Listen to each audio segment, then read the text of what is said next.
Welcome to Danimal's House, everyone. Today we're sitting in a 2022 Ford F-150 pickup truck, and I'm going to give you a realistic example of what it sounds like in the cabin with the Flowmaster Super HP muffler installed. This has got the 5-liter V8, and we're going to see once what it sounds like driving down the road. Let's get started.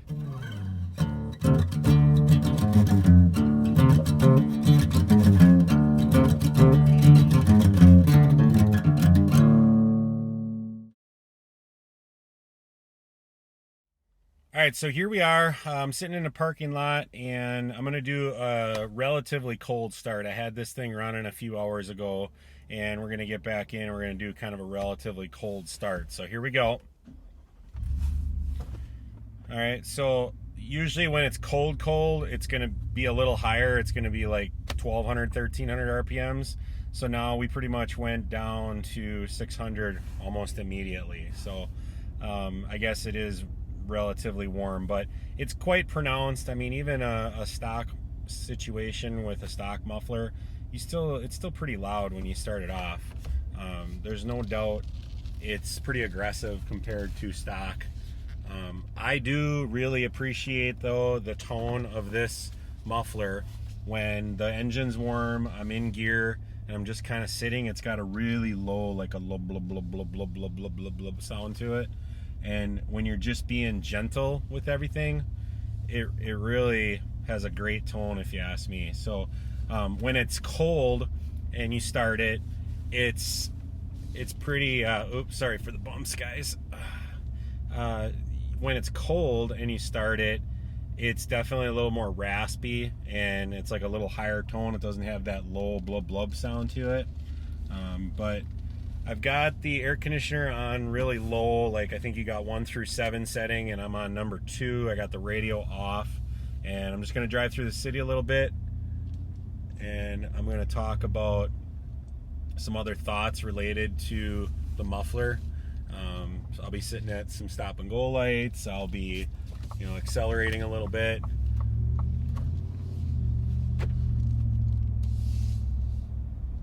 I'll kind of go gentle at times, and then I'll go aggressive at times. To see, I'm going to be turning left here. I'll probably give her a little bit.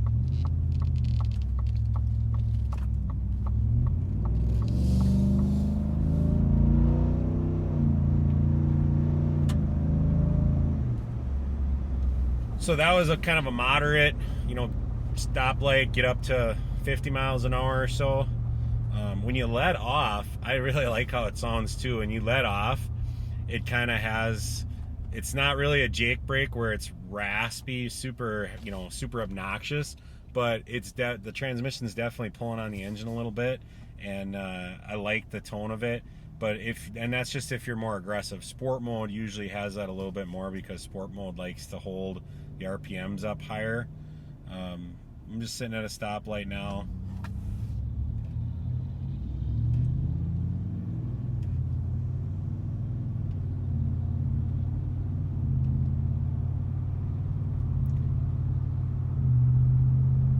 Right there, you might have heard it. When you hit like 1,800 RPMs, there's some kind of a resonance that happens where there is some drone at certain RPMs.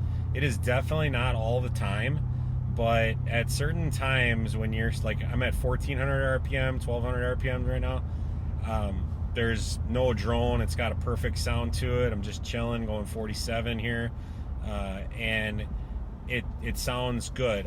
When you get to that exact spot, though, where it resonates, there's definitely a little bit of drone there. So I'd say that's like the only thing that I would change about this exhaust system, and I'm really not all that upset about it, because there's so many things going on. It's pretty hard to make it perfect. It's just that one little spot where it makes that tone, and it's not even like that all the time. When you're going like 60 down the highway, or you're going 80 down the interstate, you don't hear that stuff at all. As far as the bad drone, you definitely hear the fact that you got an aftermarket exhaust on. This last summer I pulled into a campground one time. I don't know, 20 minutes later I met some guy, and they're like, "So how do you like your new truck?" And And like his second sentence to me, and this was a stranger, he's like, I hear you got a different exhaust on there. So there's no doubt that it's noticeable. It's not stock, but I still don't think it's obnoxious at all. Some of that noise that I just heard there was from a little car beside me. But I don't know how well this mic is picking up. I know that I've got a higher quality, a little more directional mic on right now, and the reason I'm doing this is because I did another video that I actually deleted, so you won't be able to go back and find it, but I think it had the same thumbnail. But I had the thing mounted up by the dash, and there was so much echo off of the windshield. Like whenever you have bass, if you've got everything going kind of into a corner, if you put the microphone right in that corner, it's going to pick up a little bit more. And it was really picking up kind of an almost obnoxious sound on that mic that wasn't exactly representative of what the thing sounds like. So that's why I wanted to redo this video. I'm also kind of going through a normal driving condition here while I'm filling it with speak here.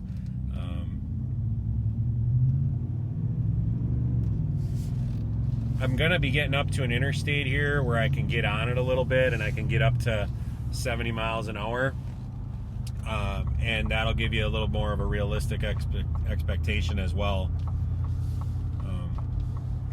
You know, a friend of mine is getting a Flowmaster FX on soon. I'm pretty sure that's going to be a little more raspy. Another thing I'm going to talk about real quick is cylinder deactivation. If you're ever going to get an aftermarket exhaust with these newer trucks, you've got to consider the fact that if you have cylinder deactivation, it is going to affect how your exhaust sounds when it's in cylinder deactivation. So I'm approaching that interstate here.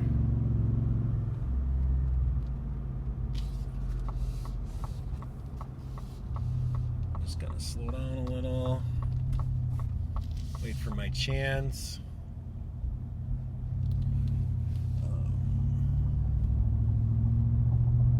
I'm just going like 30 right now, but I'm gonna find a chance here going uphill.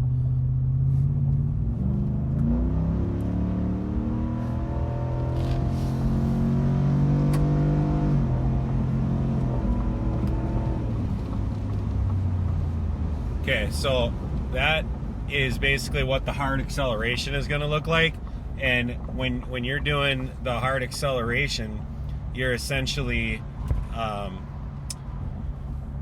in a higher tone. I mean, that low tone is out the window. When you're in a high acceleration, you've got rasp going. I definitely think it sounds different when I put the S&B Cold Air Intake on, and it also changed when I did the tuning. I did a tuning from Livernois Motorsports, and that tune was the performance tune, and it changed the tone easily. Like, I actually kind of didn't think it made a big difference, but then I went back to stock, and when I went back to stock, it was much more kind of quiet. I mean, not quiet to the point where you didn't know there was an exhaust on there, but the combination of the tune and the S&B Cold Air Intake most definitely changed the tone. It made it more raspy, definitely made it sound more aggressive, and I've heard people say like throaty.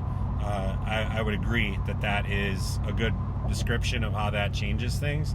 So I haven't really decided if I'm going to go to like an economy tow tune or if I'm going to keep with the performance tune, but I can tell you it's a hell of a lot of fun when you're driving a machine that sounds this way. I mean, it's very responsive by way of feel and sound, and it's just a lot of fun. I mean, it doesn't really help you when you're on a trip and you're tired or whatever, but if you're just kind of bebopping around, it's a lot of fun having that exhaust system on there. Back to the cylinder deactivation real quick. The cylinder deactivation in this F-150 can be disabled by running it in sport mode. It can also be disabled by running it in tow haul mode, or if you're on the freeway, you can push the little M button and put your transmission in manual mode, and that is going to get you into the full 8 cylinders no matter what. It'll eliminate that need to go into cylinder deactivation. That's a little bit of a hassle, a little bit of a gas mileage issue. I did a video on like how to avoid cylinder deactivation, really the only great way to do it is to get it tuned. So I couldn't find a good option other than getting a tune. The Livernois Motorsports tune is something where they were able to completely disable that function completely, and so I never go into cylinder deactivation when I'm in one of their tunes. So I guess that was the solution I found. Kind of a bummer when you're, you spent the money on the new pickup truck and you can't even like turn off one of the functions that makes it sound like crap because you put an exhaust on there. Kind of a bummer that it's $800 or $850 for a tune, but there's other positives with the tune, so I really don't feel like it was a waste. I feel like kind of all in all, I'm really happy with everything. So again, this setup here is 2022 Ford F-150 Lariat, Ford. It's got the 5.0 engine in it. I've got an S&B performance intake with the dry filter, which adds the airflow to the throttle body, and then I've got a Flowmaster Super HP2 catback muffler install. And so that was interstate driving. Hopefully you kind of understood. I'm talking probably a little louder than what I would normally be talking. I don't know, that's just kind of human nature when you're recording yourself, but it's definitely can be heard and people know, but it's not super obnoxious. So I give it a thumbs up. Hope you guys appreciate the opportunity to hear it before you buy it. If you do, let me know if you got any questions or comments down below. If you like the episode, don't forget to click for me, and if you haven't already, please subscribe. Otherwise, I will see you on the next episode of Danimal's House.